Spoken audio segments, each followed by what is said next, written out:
Selamat siang buat kita semua. Kami dari kelompok 5 ingin membahas dari konsep keamanan LAN. Di sini saya akan kenalkan diri. Nama saya Yusuf Rayana Panjaitan dengan NIM 13320026. Perkenalkan, nama saya Kevin Imanullah Reva dengan NIM 13320024. Perkenalkan, nama saya Dodi Irman Juswana Dadak dengan NIM 13320040. Perkenalkan, nama saya Nicholas Canaki Perusi dengan NIM 13320043. Saya Septiani Sialai dengan NIM 13320045. Perkenalkan, saya Febrianti Purba dengan NIM 13320004. Perkenalkan, nama saya Kania Rizky Amalia dengan NIM 13320047.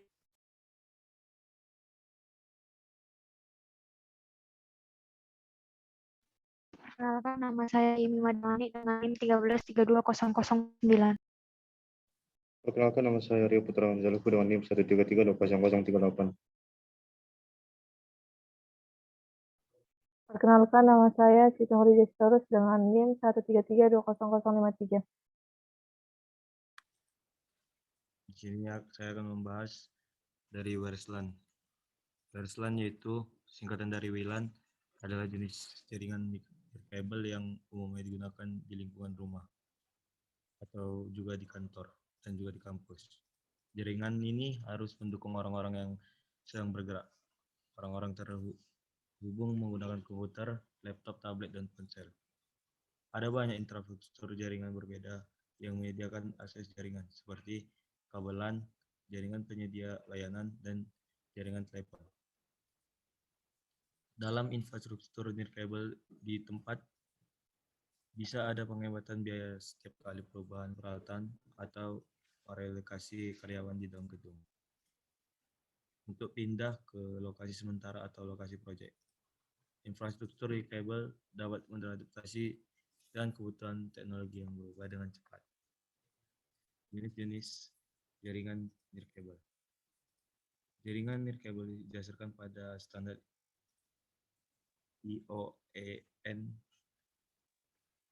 IEEE dan dapat diklarifikasikan secara luas menjadi 4 jenis utama, yaitu WPAN, WLAN, WMAN, dan WWAN.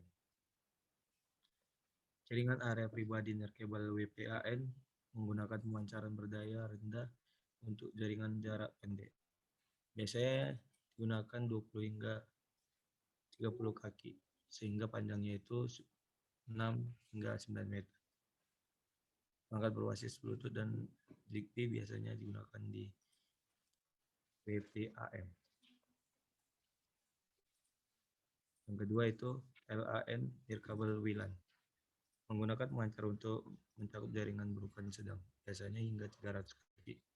WLAN cocok digunakan untuk di rumah, kantor, atau bahkan di lingkungan kampus. WLAN didasarkan pada standar 802.11 dan frekuensi radio 24 GHz atau 5 GHz.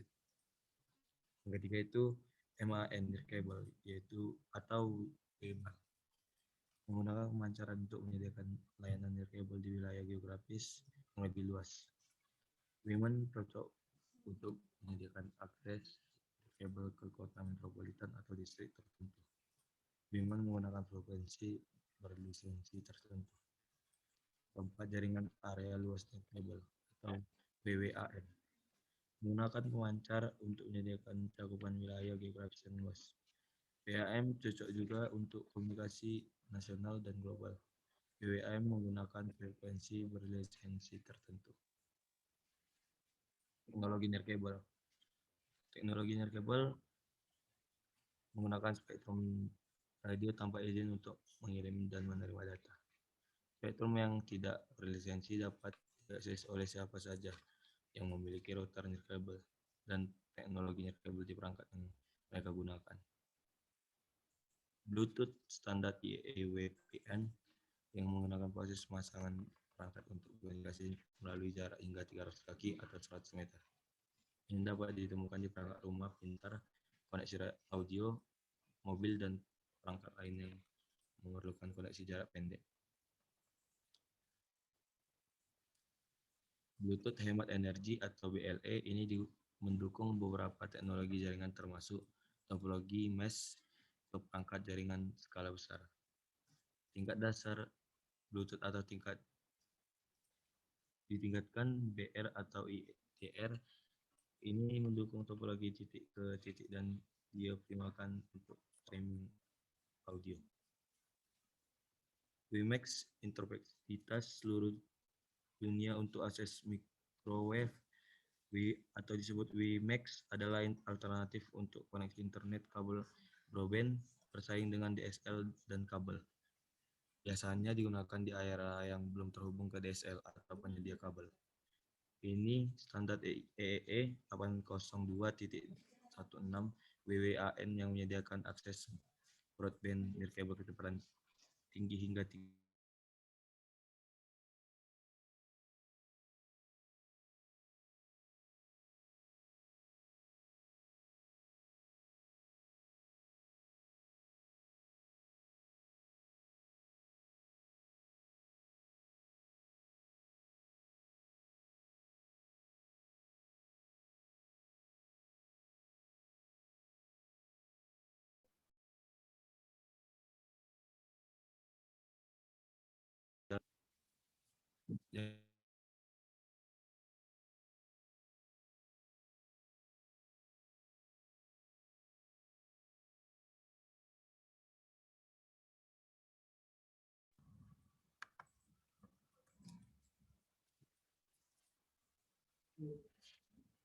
Pita lebar satelit menyediakan akses jaringan ke situs jarak jauh melalui penggunaan antena parabola terarah yang disejajarkan dengan satelit orbit bumi geostasioner tertentu. Biasanya lebih mahal dan membutuhkan garis pandang yang jelas. Biasanya ini digunakan oleh pemilik rumah, pedesaan, dan bisnis di mana kabel DSL tidak sedia. Standar 802.11 yaitu nirkabel yang sangat luas. Namun untuk keterampilan terkait pekerjaan tertentu, kami ingin fokus pada aspek tertentu dari Wi-Fi. Tempat terbaik untuk memulai adalah dengan standar IEEE 802.11 WLAN.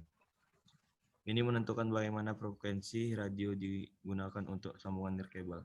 Sebagian besar standar menetapkan bahwa perangkat nirkabel memiliki satu antena untuk mengirim dan menerima sinyal nirkabel pada frekuensi radio yang ditentukan.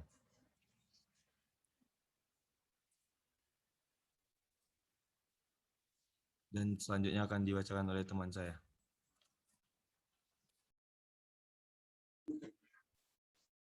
Baiklah, selanjutnya adalah frekuensi radio. Semua perangkat nirkabel beroperasi dalam rentang gelombang radio spektrum elektromagnetik. Jaringan WLAN beroperasi pada pita frekuensi 2,4 GHz dan pita 5 GHz. Secara khusus, pita frekuensi berikut dialokasikan untuk LAN nirkabel 802.11. Yang pertama 2,4 GHz atau UHF 802.11b GNAX. Yang kedua 5 GHz atau SHF 802.11 ANACAX. Selanjutnya ada spektrum elektromagnetik. Pada spektrum elektromagnetik ada radio waves, infrared, ultraviolet X-rays, gamma ray, dan wireless device. Selanjutnya ada di sini organisasi standar nirkabel. Standar memastikan interoperabilitas antar perangkat yang dibuat oleh produsen yang berbeda. Secara internasional, 3 organisasi yang mempengaruhi standar WLAN adalah ITU-R, IEEE, dan Wi-Fi Alliance. Yang pertama, International Telecommunication Union atau ITU, mengatur alokasi spektrum frekuensi radio dan orbit satelit melalui ITU-R. Yang kedua ada IEA, menentukan bagaimana frekuensi radio dimodulasi untuk membawa informasi. Yang ketiga ada Wi-Fi Alliance, adalah asosiasi perdagangan industri global nirlaba yang ditujukan untuk mempromosikan pertumbuhan dan penerimaan WLAN. Ini adalah asosiasi vendor yang bertujuan untuk meningkatkan interoperabilitas produk yang didasarkan pada standar 802.11 dengan mensertifikasi vendor untuk kesesuaian dengan norma industri dan kepatuhan terhadap standar. Selanjutnya akan dijelaskan oleh teman saya. WLAN components. di mana di link YouTube dijelaskan bahwa salah satu komponen dari WLAN adalah router wireless, yang dimana router wireless ini di sini menyediakan konektivitas jaringan untuk end device karena mereka ingin berkomunikasi. Di mana terdapat 3 fungsi biasa dari wireless router ini, yaitu satu sebagai switch pull-in, di mana ini merupakan saklar terintegrasi di router ini, di mana jika kita mencolokkan kabel ke sana akan beralih, ketika kita mencolokkan kabel, maka dia akan beralih ke fungsi yang kedua, yaitu end internet port, yang dimana fungsi ini sebagai fungsi default gateway/router, yang dimana fungsi ini berarti kita akan dapat mengirim lalu lintas jaringan kabel ke luar jaringan atau infrastruktur berbeda yang bisa menjadi internet. Lalu fungsi yang ketiga adalah ketika kita memiliki antena terintegrasi internal di router nirkabel, ini memungkinkan kita untuk menggabungkan perangkat ujung nirkabel kita. Nah, berbicara tentang router nirkabel, apa sih yang mereka lakukan ketika kita punya di rumah? Router ini akan menyiarkan apa yang diketahui WN sebagai SWAR, dan SWAR akan menyertakan SSID yang merupakan pengidentifikasian set layanan yang merupakan nama jaringan yang ingin kita sambungkan, sehingga ketika mencari di ponsel atau di laptop, kita dapat klik refresh, jaringan itu akan melihat SSID yang merupakan nama wireless router itu. Nah, di situ kita bisa mengasosiasikan dan mengidentifikasi dengan sukses. Selanjutnya adalah NIC nirkabel.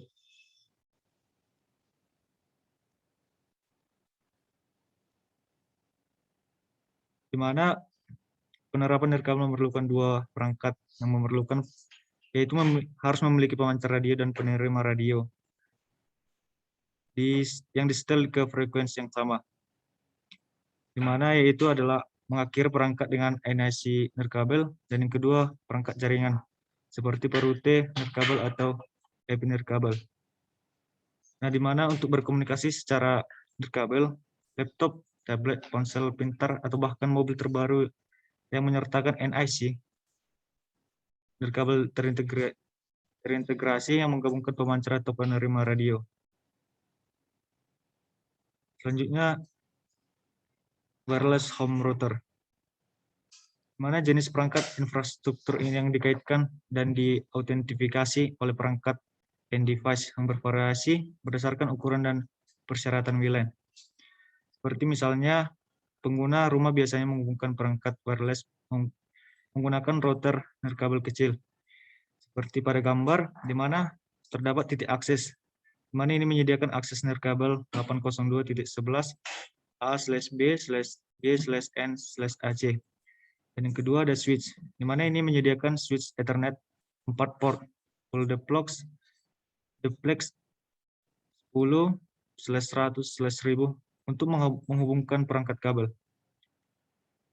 Yang ketiga router, ini menyediakan gateway default untuk menghubungkan ke infrastruktur jaringan lain seperti internet. Sebuah wireless router umumnya diimplementasikan sebagai bisnis kecil atau perangkat akses nirkabel perumahan, mana router ini mengiklan layanan nirkabelnya dengan mengirimkan beacon yang berisi pengenal set layanan berisi service identifier atau SSID. Sebagian besar router nirkabel juga menyediakan fitur-fitur canggih seperti akses berkecepatan tinggi, dukungan untuk streaming video, penyelamatan IP6, kualitas layanan, kualitas konfigurasi, dan port USB untuk menghubungkan printer atau drive portable. Selanjutnya, wireless access point.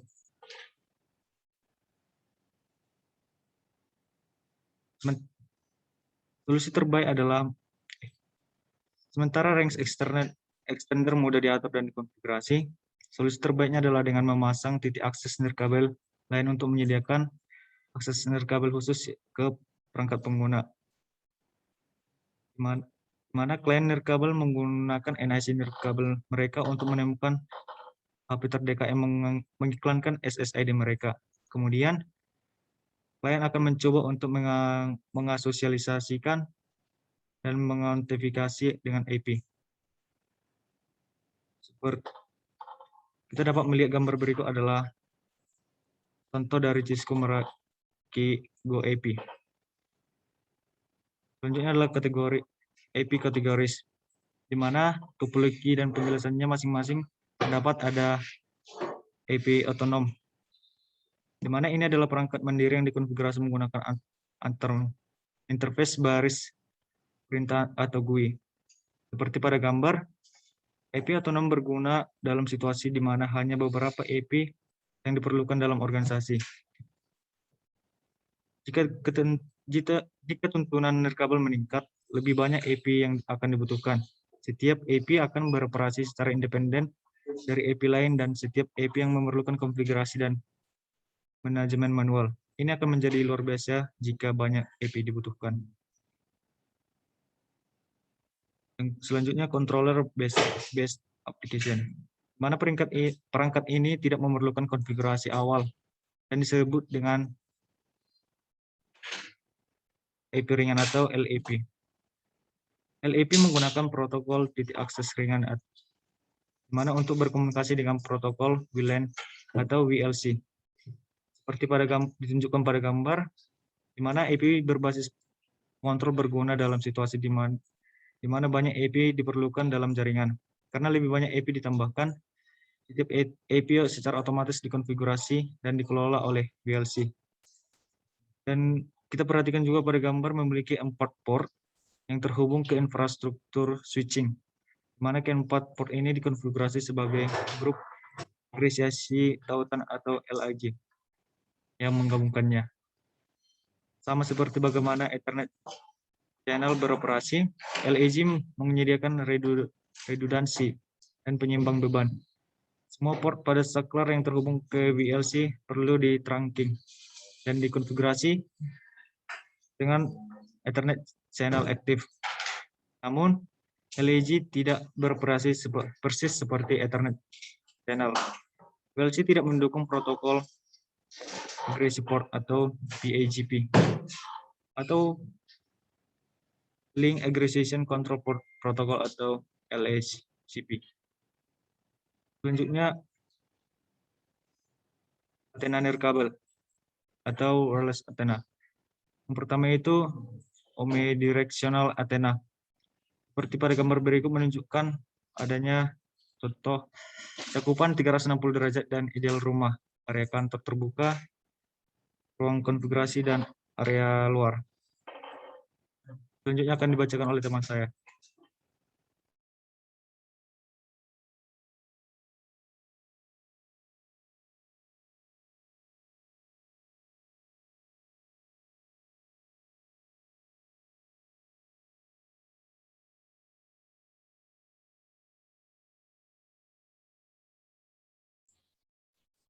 Directional antenna atau antena arah.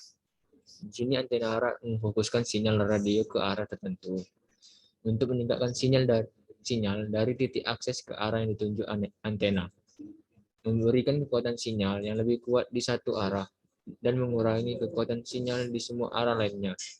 Contoh antena yaitu Wi-Fi terarah, termasuk antena parabola dan Yagi.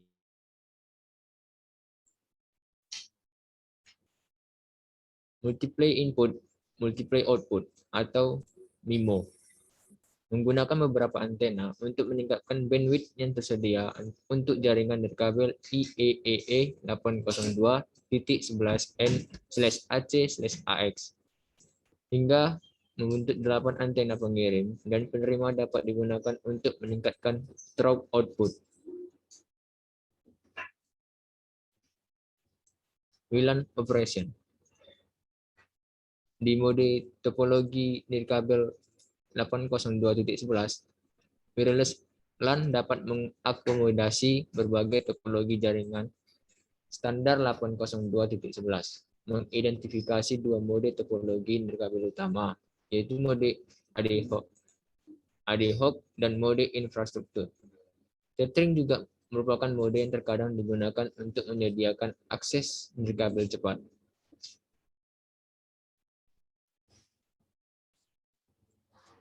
Mode topologi berikut adalah mode topologi nirkabel. Pertama, modus ad hoc.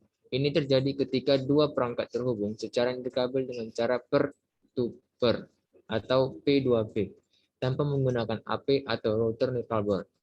Contohnya termasuk kabel Bluetooth atau Wi-Fi direct yang mengacu pada jaringan ad hoc.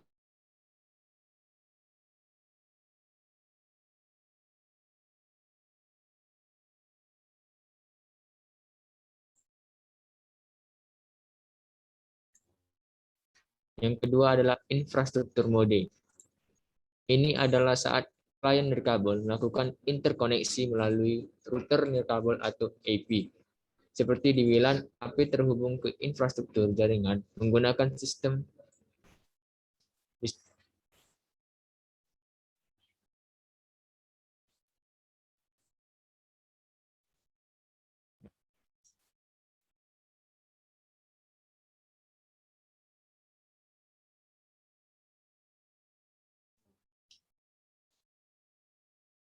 modus infrastruktur ini adalah saat klien nirkabel melakukan interkoneksi melalui router nirkabel atau AP. Seperti di WLAN, AP terhubung ke infrastruktur jaringan menggunakan sistem distribusi kabel seperti Ethernet. 3. Tethering. Variasi dari topologi ad hoc adalah ketika ponsel pintar atau tablet dengan akses data seluler diaktifkan untuk membuat hotspot pribadi. Hotspot biasanya merupakan solusi cepat sementara yang memungkinkan ponsel pintar menyediakan layanan nirkabel dari router Wi-Fi. Perangkat lain dapat mengasosiasikan dan mengotentikasi dengan ponsel pintar untuk menggunakan koneksi internet. BSS dan ISS. Mode infrastruktur mendefinisikan dua blok bangunan, yaitu Basic Service Set atau BSS dan Extended Service Set atau ISS. Pertama, Basic Service Set. BSS terdiri dari satu AP yang menghubungkan semua klien nirkabel terkait. Dua BSS ditunjukkan pada gambar. Lingkaran tersebut menggambarkan coverage area untuk BSS yang disebut Basic Service Area atau BSA. Jika klien nirkabel keluar dari BSA, ia tidak dapat lagi berkomunikasi secara langsung dengan klien nirkabel lain di BSA.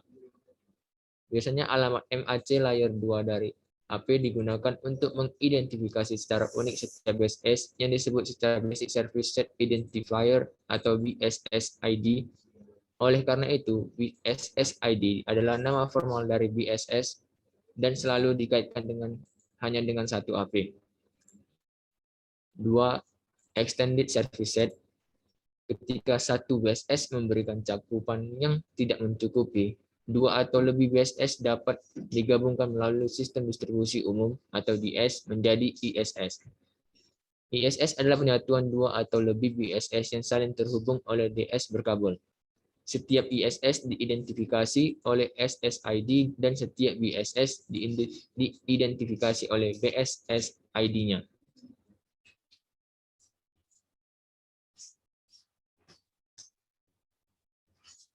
Klien nirkabel di satu BSA sekarang dapat berkomunikasi dengan klien nirkabel di BSA lain dalam ISS yang sama. Klien nirkabel seluruh roaming dapat berpindah dari satu BSA ke BSA lainnya dan terhubung dengan mulus.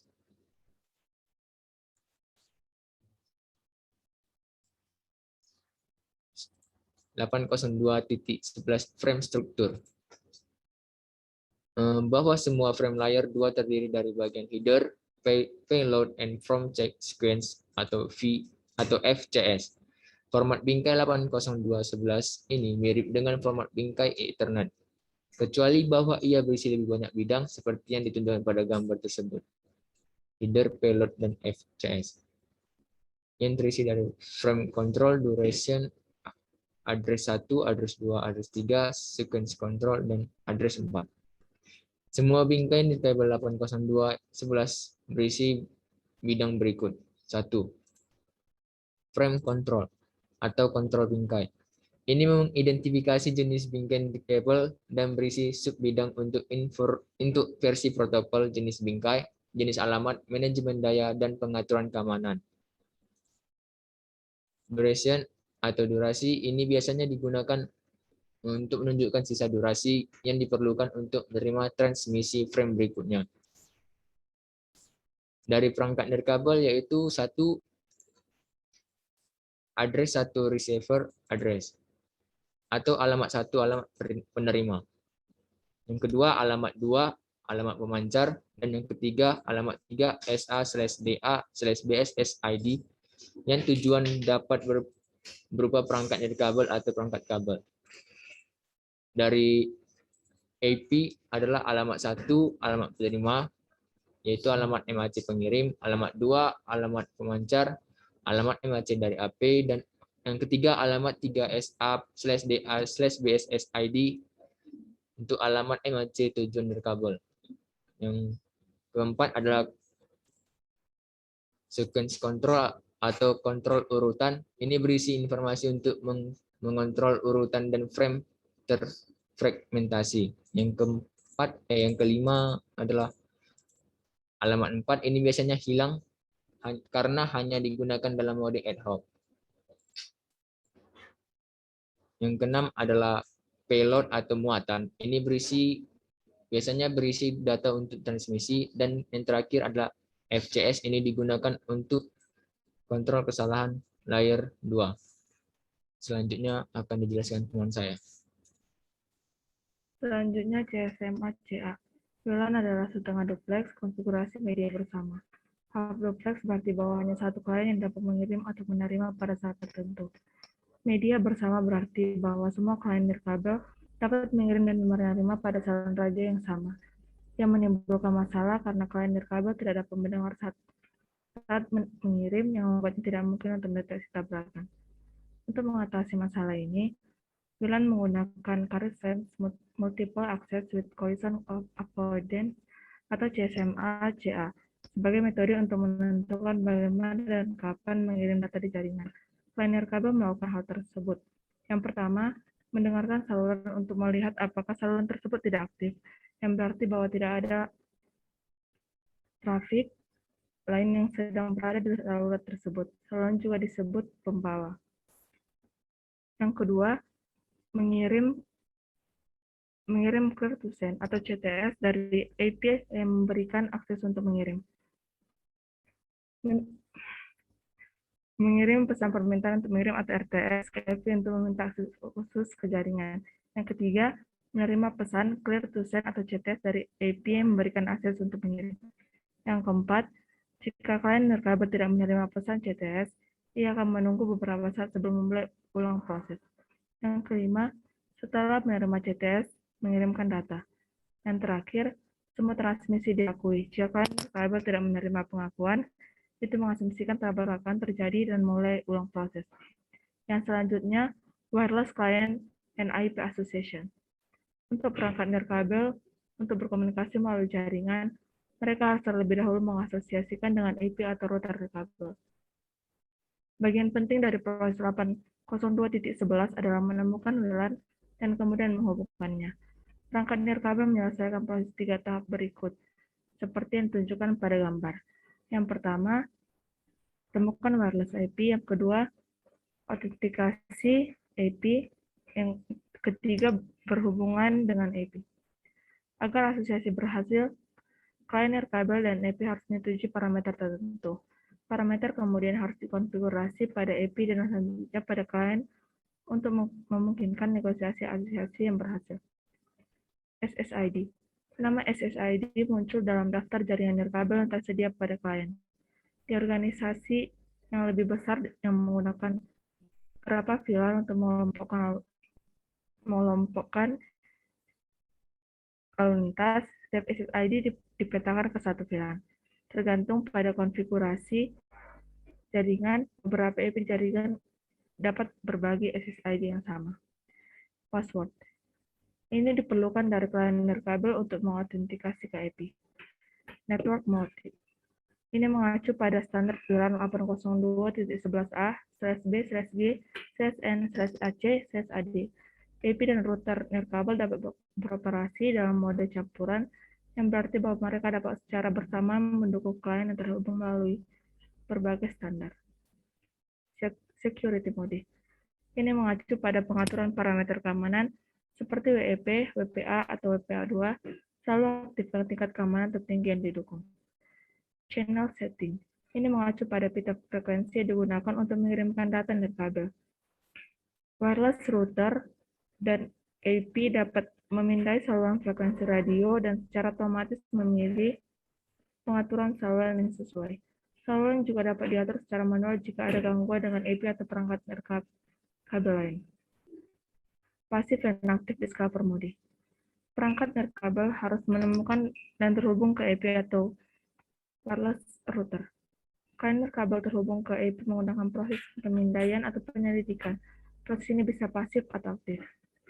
Pada passive mode, IP secara terbuka mengiklankan layanannya dengan mengirimkan bingkai siaran yang berisi SSID, standar yang didukung, dan pengaturan keamanan secara berkala. Tujuan utama backbone adalah untuk memungkinkan klien nirkabel mempelajari jaringan dan IP mana yang tersedia di area tertentu. Ini memungkinkan klien nirkabel untuk memilih jaringan dan IP yang mana yang digunakan. Pada active mode, wireless client